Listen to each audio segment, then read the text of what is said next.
Aujourd'hui, on aborde une approche à la fois méconnue et fascinante, l'hygiène naturelle infantile ou HNI. Personnellement, j'en ai entendu parler très tard, quand mon fils avait déjà à peu près 1 an, et je me suis dit, mais pourquoi je ne connaissais pas ça avant? Est-ce vraiment possible? Au début, ça me paraissait et me paraît toujours encore un peu compliqué et en même temps tellement logique et naturel. J'ai eu envie d'en savoir plus, de comprendre comment ça fonctionne concrètement. Et pour ça, j'ai la chance d'accueillir une invitée inspirante, maman de 7 enfants. Elle pratique la chenille depuis plusieurs années. Elle va nous raconter son expérience, nous partager ses conseils, ses astuces du quotidien et surtout nous montrer que c'est peut-être bien plus simple et intuitif qu'on l'imagine. Bienvenue sur Douceur de Maman, un podcast dédié à une maternité apaisée et au slow living pour t'accompagner avec bienveillance dans cette aventure unique. Écoute-moi où que tu sois, entre deux tâches ou avec un coffee to go.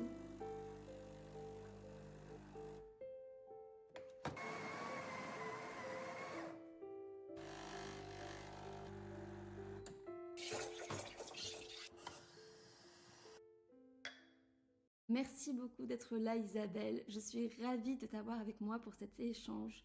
C'est un sujet que je connais encore assez peu, donc j'ai vraiment hâte d'en apprendre plus avec toi. Merci, avec plaisir et merci beaucoup pour l'invitation. Avec grand plaisir. Avant de plonger dans le cœur du sujet, est-ce que tu pourrais te présenter brièvement pour les personnes qui ne te connaissent pas encore et peut-être nous dire quelques mots sur ta belle et grande famille? Oui, merci. Donc, moi-même, j'ai grandi en Suisse allemande, dans le canton de Berne, mon mari dans le canton de Vaud. On a au début beaucoup déménagé en Suisse allemande, en Suisse romande. Finalement, maintenant, on est installé à la campagne avec nos 7 enfants parce qu'on a trouvé un endroit où on a de la place, où ils peuvent jouer dedans et dehors. C'est ce qui était vraiment important. Ce qui est déterminant pour nous, c'est que nos enfants vont pas à l'école.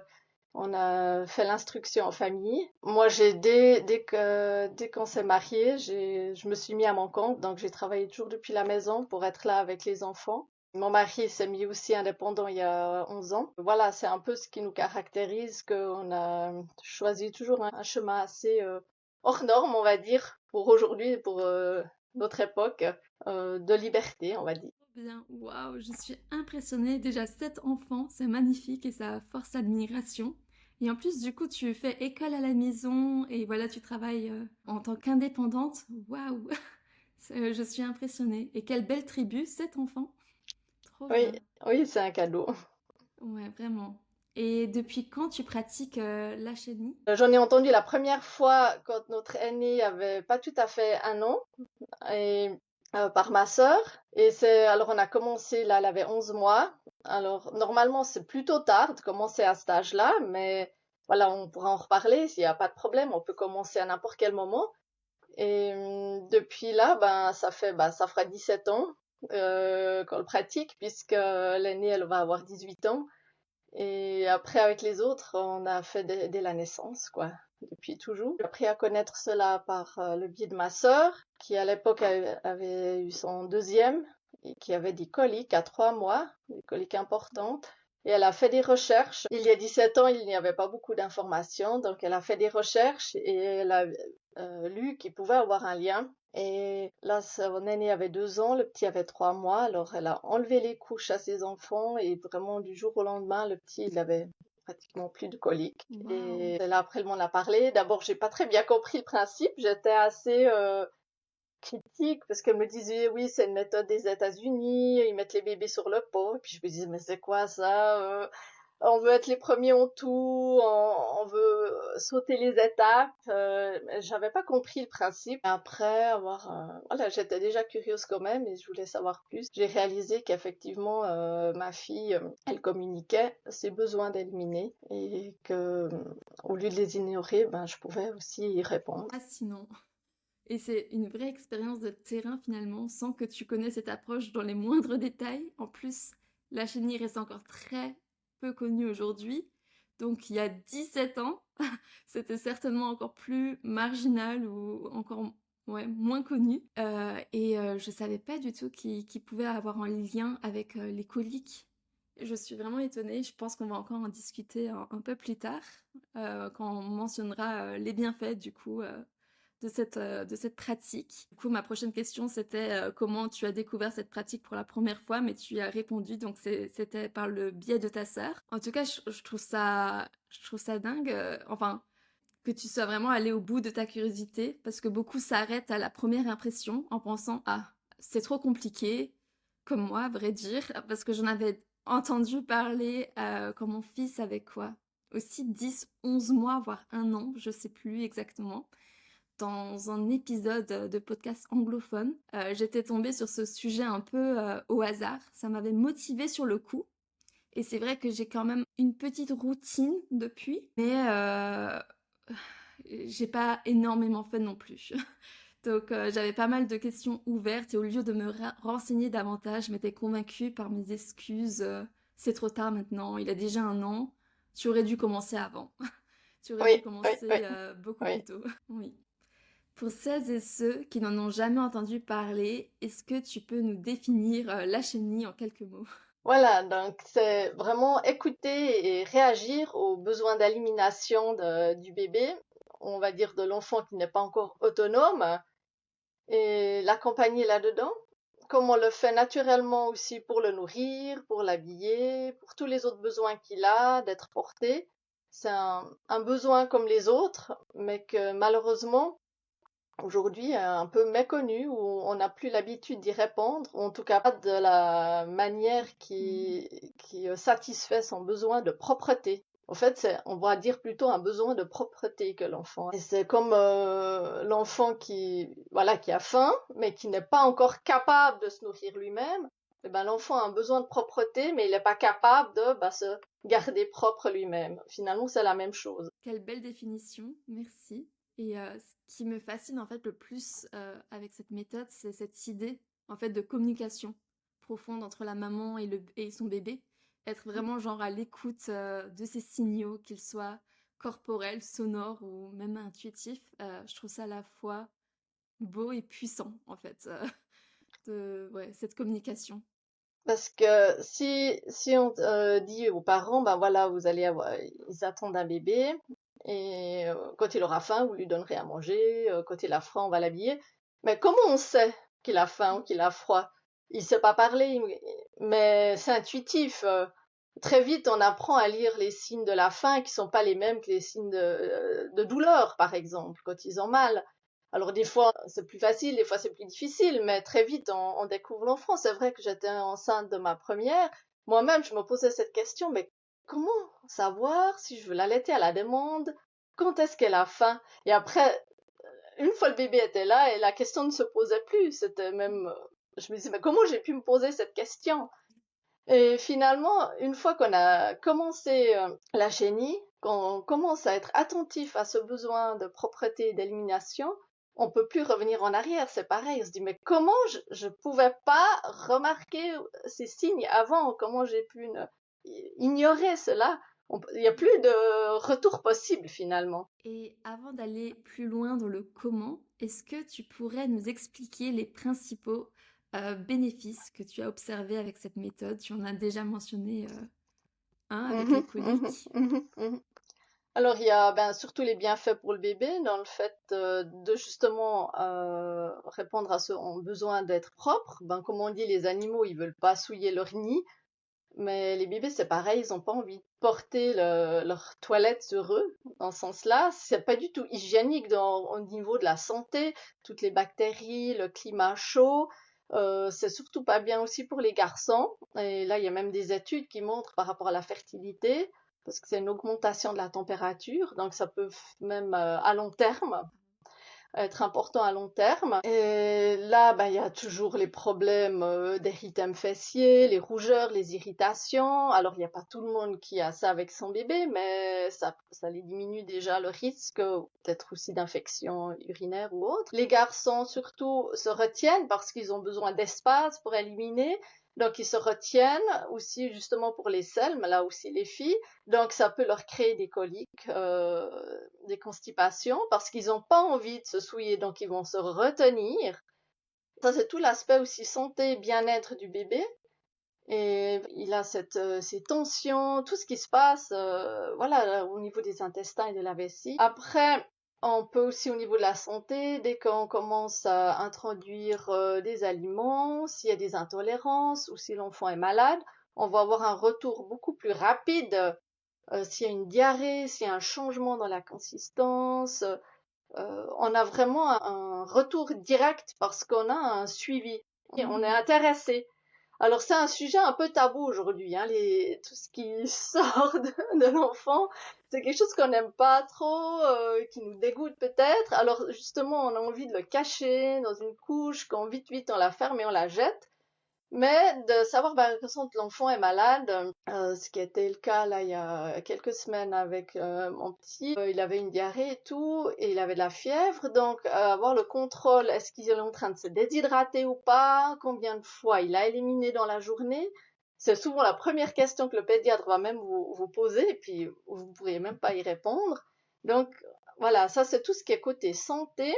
Après, c'est ce lien justement de communication avec les parents. L'enfant se sent pris au sérieux, son besoin est écouté et il nous fait confiance. De toute façon, il dépend de nous entièrement.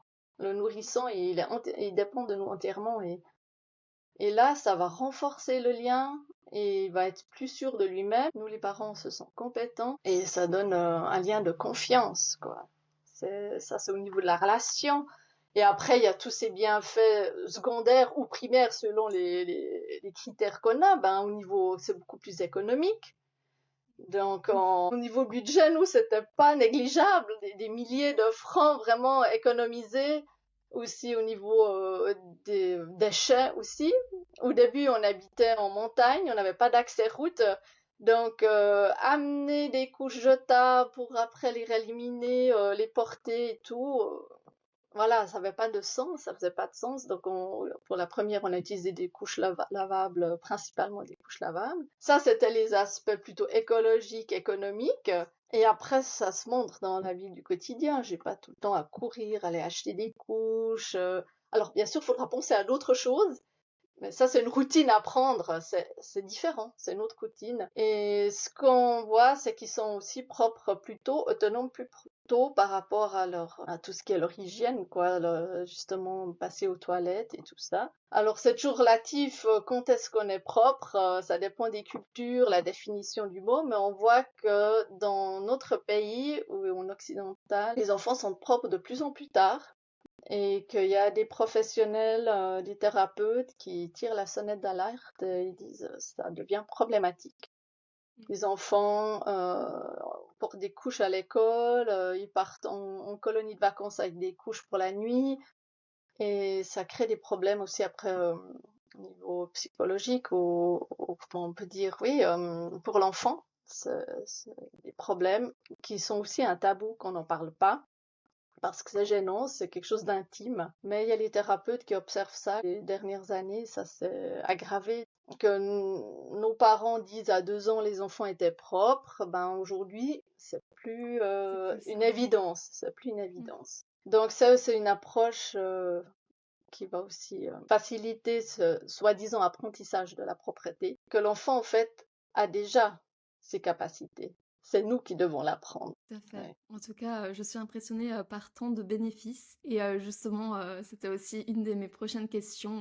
Je pensais bien que la propreté venait un peu plus naturellement et plus rapidement Mm. que la moyenne. Et du coup, tes enfants, c'est venu à partir de quel âge environ? Ou de quel mois? Oui, alors ça c'est nouveau une question de définition parce que si on dit que l'enfant est propre au moment où il peut par lui-même aller ou pas Ah, aux toilettes en baissant le pantalon et tout, c'est aussi une question de motricité. ah, Mais par exemple, là, à 13 mois, il est arrivé que mon dernier, pendant 20 heures, il n'y a pas eu d'accident. Donc, ah. durant 20 heures ou 24 heures, il n'y a pas eu d'accident. Donc, est-ce que ça, c'est déjà être propre? Mais après, des fois, il y a une poussée dedans. Ça fait aussi partie des fois des changements, hein. Voilà, il y aura à nouveau 5 fois un pipi raté dans ce sens-là. Donc on va dire, non, il est pas propre dans la définition comme ça, mais ça peut être très tôt. Après l'aîné, on va dire que c'était avant ses 2 ans, quoi, que vraiment C'est après une complicité, on est une équipe, c'est pas seulement on attend que l'enfant, je dis voilà, on va partir en promenade, on va passer aux toilettes avant, comme on le ferait naturellement pour nous aussi. Et puis là, ça peut être très très tôt, sans que l'enfant même le communique verbalement. Alors c'était pour tous les enfants autour des 2 ans où on peut dire qu'il y avait plus que très peu d'accidents, dans le sens où on pouvait partir sans couche, aller se promener ou comme ça. Voilà, c'était autour des 2 ans. Des fois, la nuit, c'était plus tôt. Après, chaque enfant est unique. Alors, on a aussi eu un enfant où c'était plus lent, où les nuits étaient plus difficiles. Mais ça dépendra des parents, de leur investissement, mais ça dépend aussi de la personnalité de l'enfant et comment on va définir propreté, justement. Parce qu'en Afrique, ils vont dire à 9 mois, ils sont propres. Mais c'est clair qu'à 9 mois, ils savent pas marcher. Donc, Mhm. c'est vraiment le parent qui fait tout. Et je me suis demandé, est-ce que tu as observé une différence dans la propreté entre tes filles et tes garçons? L'aîné, Parce on va dire que j'ai commencé qu'à 11 mois, la mettre sur le pot. Donc, c'est vraiment tard, même pour ceux qui font, disons, une approche plus classique. Ils commencent des fois plus tôt. Mais ça allait super vite, elle a vraiment très vite compris. Après, j'ai eu 2 garçons. Non, ça s'est assez bien passé aussi. Alors, eux, c'était autour de 2 ans. Puis j'en ai eu un où c'était plus entre 2 ans et 3 ans. Ça a été un peu difficile. Mhm. Mais lui, il a un peu, on va dire qu'il a des intestins sensibles, on va dire ça comme ça. Donc, encore aujourd'hui, il va beaucoup plus souvent aux toilettes que les autres. Donc, ça, c'est vraiment personnel. Mhm. Mais sinon, je peux pas dire que j'ai vu une très grande différence. Je vois après la différence plus tard, dans le sens où la grande sœur, elle était plus sensible aussi de reconnaître les besoins des petits. Après, c'est pas qu'une histoire de la maman ou du papa. Tout l'entourage peut y participer. C'est vrai que c'est pas ancré dans notre culture. C'est généralement la maman et le papa qui le font, mais ça peut être une éducatrice qui est attentive à ça. Ça peut être la tante, l'oncle, les grands-parents ou justement la fratrie. Ça, c'était assez chou. D'abord, après l'aîné, on a eu 3 garçons. Donc, quand on a eu après la deuxième fille, bah, l'aînée, elle était toute contente et pour elle, c'était quelque chose de magnifique de lui proposer le pot aussi. Ils ont tous été après aussi attentifs aux besoins des bébés, dans le sens où ils venaient vers moi en disant «Ah, je crois qu'il est mouillé, je crois qu'il doit aller aux toilettes», même s'ils le faisaient pas eux-mêmes, et ils venaient me le rapporter, me le dire. Donc, ça les rendait plus sensibles aussi, plus empathiques sur ce sujet-là. Et pour toi, en tant que maman, qu'est-ce que ça t'a apporté personnellement? Déjà, il y a moins de tension, moins de frustration. Bah, aussi du côté de l'enfant, hein. Mon aînée, elle pleurait quand même beaucoup au moment des changes, avec, comme elle avait des couches en coton, qui étaient vraiment très mouillées et froides après et tout. Alors, elle était sensible à ça, elle réclamait vraiment. Tout ça, j'avais beaucoup moins après. Et, et cette relation, voilà, de confiance, on en a déjà parlé, et de se sentir compétent aussi, et même un peu de fierté aussi, quoi, de dire oui, j'ai compris mon enfant, il me fait confiance. Oui, moi je pense que, ouais, il y a plus de retour en arrière possible. C'est vraiment quelque chose qui est gratifiant aussi. En tout cas, c'est vraiment précieux et je pense que tu as pu développer une complicité très forte avec tes enfants grâce à cette méthode et c'est vraiment beau de voir tout ce que la chenille peut apporter tant au bébé qu'à la maman. Mais maintenant, pour celles et ceux qui sont curieux et qui se demandent comment commencer, est-ce qu'il faut commencer dès la naissance ou c'est encore possible plus tard? Bon, Voilà. tu as déjà un peu répondu à cette Oui, question, oui, mais oui, je oui, pense que oui. qu'elle est importante. Alors, ce qui est, c'est que dans certaines études, on montre que disons, la phase sensible de la propreté, c'est les 3 premiers mois, hein. Dans le développement de l'enfant, ben, il y a différentes phases de sensibilité pour les différents apprentissages. Ben, par exemple, apprendre à marcher, à parler, ben, il y a certaines fenêtres qui s'ouvrent. Ça ne veut pas dire que si on a loupé ce moment, ben, c'est perdu pour toujours, mais on sait que c'est à ce moment-là où ils sont le plus réceptibles pour ça. Et donc, apparemment, c'est déjà les 3 premiers mois après la naissance où l'enfant est vraiment sensible à ça.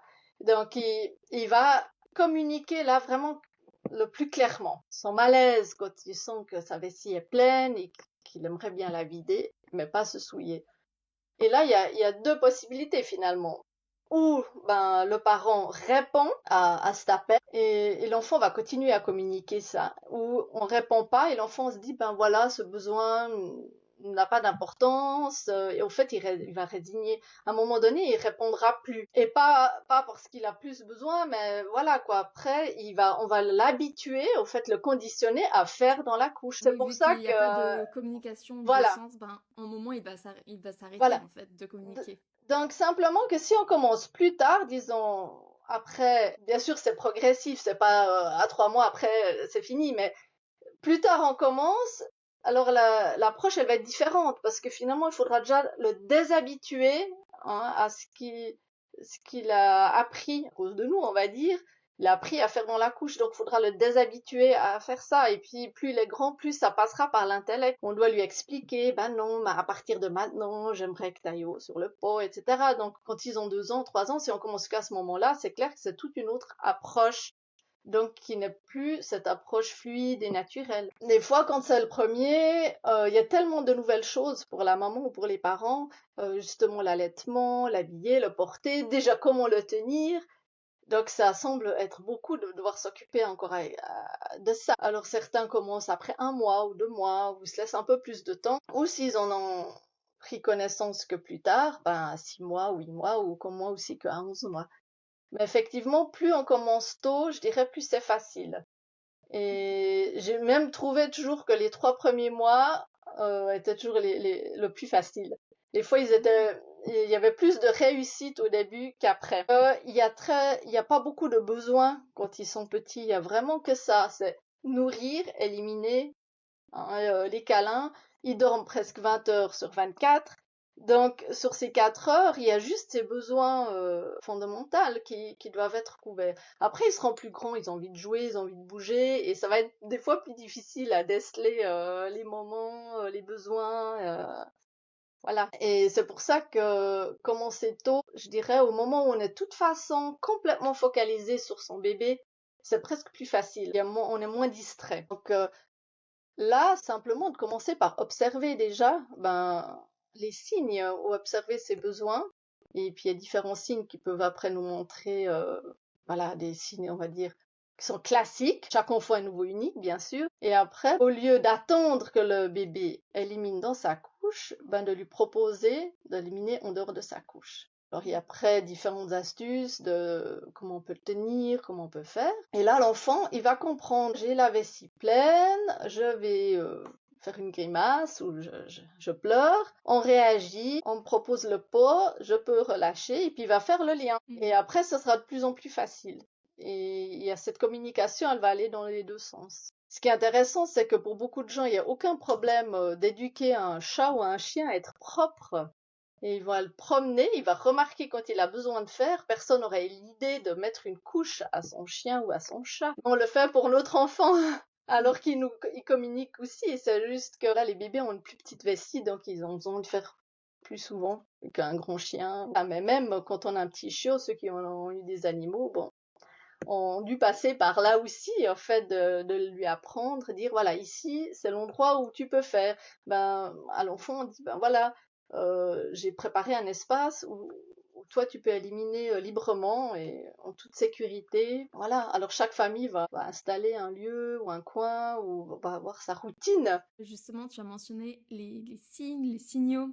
Quels sont les premiers signes qu'on peut observer chez le bébé et comment reconnaître ces signaux? Alors, il y a par exemple un cri qui est assez connu, qui est universel, on va dire, que partout dans le monde, les bébés font à peu près le même cri, assez aigu, quand ils ont besoin d'éliminer, quand ils sentent cette vessie pleine. Ce qui était assez amusant, par exemple, avec notre premier fils, lui, c'était vraiment très distinct, ce cri. Et il faisait 3 fois, en fait, à 3 fois, il refaisait ce cri. Donc, le sens, c'était, voilà, je vais pas bien, j'ai besoin d'aller aux toilettes, il faisait son cri. Et si on réagissait pas, il le faisait une deuxième fois. Et un peu plus tard, si on n'avait toujours pas réagi, c'était la troisième fois, style, voilà, c'est trop tard. Alors, on avait vraiment le temps de réagir. Parce que souvent on nous dit, que nous disent malheureusement les pédiatres, c'est qu'avant 2 ans, l'enfant ne peut pas contrôler ses sphincters, mais c'est pas vrai du tout, parce que sinon il serait incontinent, c'est-à-dire que ça coulerait à tout moment, ou à chaque fois qu'il éternue, et tout, à tout moment. Mais ce n'est pas le cas. C'est juste qu'il peut pas retenir aussi longtemps qu'un adulte, parce qu'il a une petite vessie qui se remplit vite.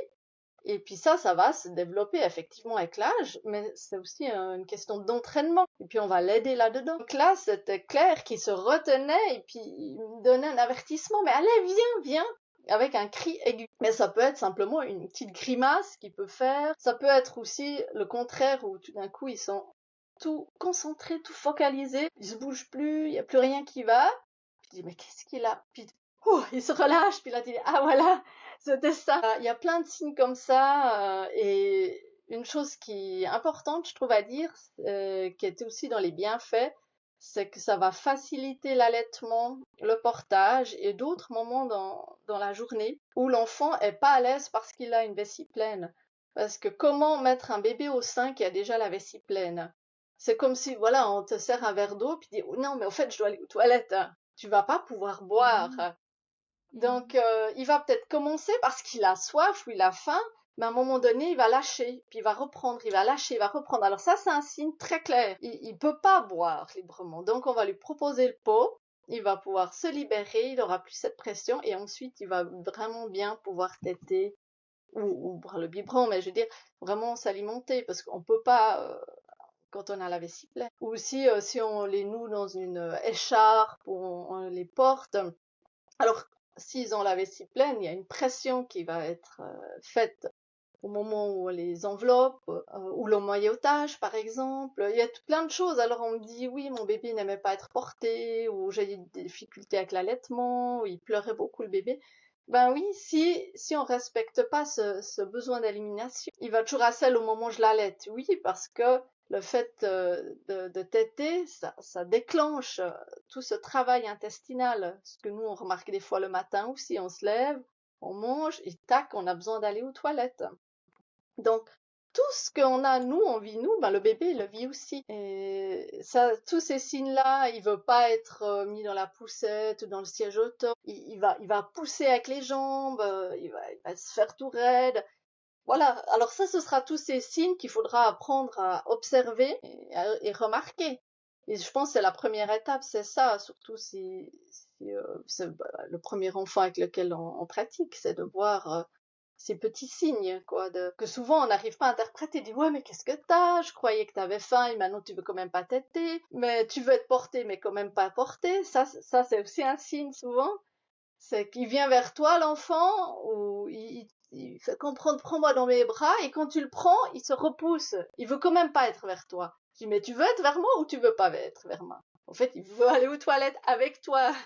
Donc, il y a toujours ça, ces signes où, quand c'est pas la faim, quand il a pas froid, quand il s'est pas fait mal, et ben souvent c'est ça, en fait. Au moment où on se dit, mais qu'est-ce que t'as? C'est souvent, ben voilà, c'est qu'il a besoin d'aller aux toilettes. Super intéressant et j'avais jamais pensé justement au fait d'allaiter et quand t'as la vessie pleine et tu te dis mais non en fait j'ai besoin d'évacuer, j'ai besoin d'éliminer et en fait c'est totalement naturel, nous aussi on voudrait pas boire en grand verre d'eau quand on a la vessie pleine. T'as tout à fait raison, j'y avais jamais pensé à cette perspective-là donc merci. C'est vrai que certains signes peuvent peut-être paraître subtils les premiers mois ou surtout pour une première maman, on va dire, où tout est nouveau. En tout cas, c'est vrai que mon fils, il vient juste d'avoir 2 ans et il communique maintenant quand même assez clairement, donc ça facilite les choses. Je lui propose le pot plusieurs fois la journée, mais systématiquement matin et soir depuis que j'ai entendu du coup cet épisode de podcast. Par contre, ouais, il commence aussi à me dire pipi. Des fois, je le mets du coup sur le pot à ce moment-là. Mais pour les selles, pour les cacas, il y a une régression. Au départ, il arrivait même mieux à faire caca dans le pot. Mais maintenant, en fait, il s'isole. Et quand je lui dis, viens, on va à la salle de bain, viens, je te mets sur le pot, ben, il s'isole, il me dit non, non, non. Et quand je le mets tout de même sur le pot, malgré qu'il m'a dit non et qu'il s'est isolé, c'est comme si le processus stop. Il ne fait Oui, pas bien sûr. caca Mhm, dans le pot. mhm, C'est qu'au moment où je lui remets une couche, il mhm, va de nouveau s'isoler mhm, et faire. Et je ne comprends pas pourquoi, parce que, comme dit au départ, il arrivait même mieux à faire caca que pipi dans le pot. Et mhm, maintenant, d'un coup, limite du jour au lendemain. Et pourtant, il me communique. Dès qu'il a fait, il me dit directement mhm, caca. Et mhm. parfois même avant. Et même, je remarque directement parce que Oui, oui, il s'isole. Et voilà. enfin, chez Oui. lui, vraiment, ça se voit à des Mhm, kilomètres. mhm, Et mhm. ouais.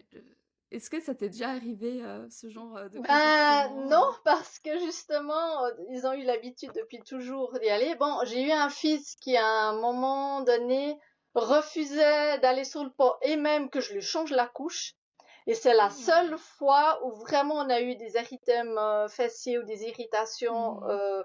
où après il était rouge parce que Mhm. il me laissait pas faire. Alors pendant 1 ou 2 jours, j'ai dit bah tant pis, fais comme tu veux. Puis après quand j'ai vu oh non non non ça va pas du tout, là je vais quand même moi qui dois prendre voilà le contrôle on va dire. Mais après une semaine, c'était bon. Donc c'était ce qui était simplement que j'ai eu presque tous les jours, ben voilà, on va dire du caca dans les culottes, dans le sens où j'ai dit, ben tant pis, je lui mets pas de couche et puis il réalise ce que ça signifie et puis je nettoie à chaque fois et voilà. Mais ça durait qu'une semaine heureusement et après c'était bon. Mais c'est vrai que c'est un problème qui vient des fois chez les enfants parce qu'il y a aussi l'histoire, voilà, c'est quelque chose de très intime d'éliminer.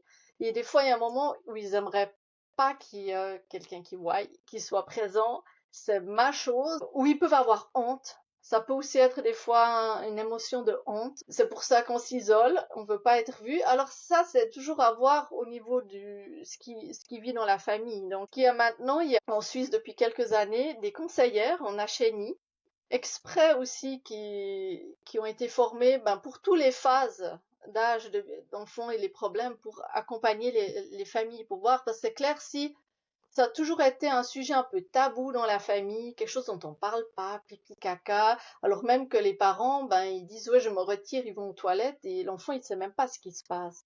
S'il a toujours porté des couches et puis il a même jamais réalisé à quoi servaient les toilettes, mais bon, il y a des familles où l'enfant depuis tout petit, il suit la maman aux toilettes, à la salle de bain, il a déjà tout vu, donc où c'est pas tabou. Donc l'approche sera à nouveau différente pour l'enfant. Il connaît déjà ce que c'est, il a pas honte, c'est pas oh du caca bah.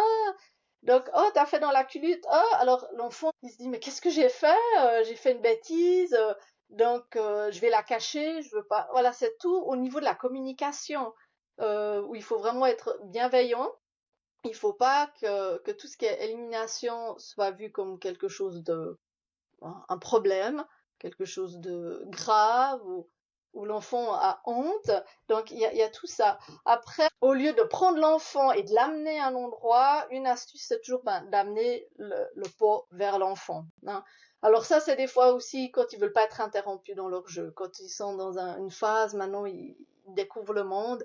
Si on vient tout le temps, allez, maintenant on va aux toilettes, alors là, ils peuvent aussi faire nous on appelle ça des fois la grève du pot. Hein. Ils veulent plus rien entendre parler du pot, mais laisse-moi tranquille, quoi. Mais ça, c'est les Mhm. phases de développement de l'enfant qui peuvent être plus ou moins prononcées chez l'un ou l'autre, selon sa personnalité. Et effectivement, il faut toujours être dans la bienveillance et respecter ce moment aussi intime de l'enfant, de lui montrer que c'est pas un problème, qu'il n'a pas à avoir honte et qu'on l'accompagne là-dedans. Ça c'est important. En tout cas, je crois que ouais, mon fils, il est vraiment gêné. Il avait pas Mmh. ça au départ, il le faisait Mmh. toujours et d'un coup, Mmh. vraiment, Mmh. il veut que personne ne soit là. Du coup, je pense que Mmh. d'ici le moment qu'il arrive à baisser son pantalon par lui-même et faire ça par lui-même, je pense il arrivera mieux. Je ne sais pas. En tout cas, je vais voir. Après, c'est aussi la question de pudeur, bien sûr, mais on Ouais. doit respecter. Après,